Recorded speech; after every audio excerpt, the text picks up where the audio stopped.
First of all, implants are a great solution for missing teeth, and they have a success rate of mid to high 90s. But that doesn't mean that they work 100% of the time. There is a percentage of implants that do fail. A lot of the times that implants fail is because of pre-existing conditions in the patient's mouth. The patient can be a chronic smoker, they can be an uncontrolled diabetic, there can be poor compliance, poor oral hygiene. Several different factors can come into play and cause an implant to fail.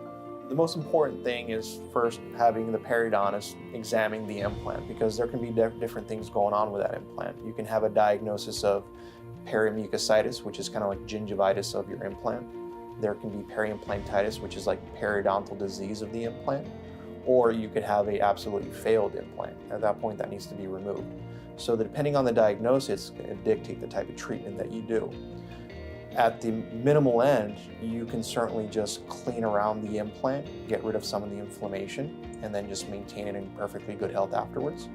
Sometimes you have to include a combination of local or systemic antibiotics.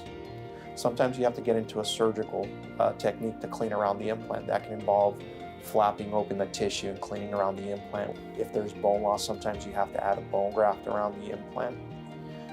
Sometimes when you go in, the situation is so bad that the implant actually does have to come out.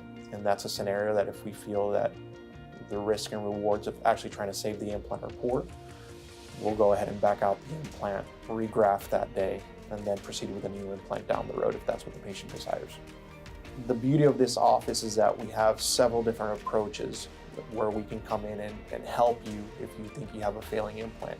If you feel like that implant is loose, if you feel like the implant has a little bit of bleeding around it, some pussiness around it, we're trained in several different methods, not just what we think is the best method, but what's the best method for you. And together we're going to sit down and have that conversation and figure out what's the best way we can move forward to help you protect that investment that you made around that implant.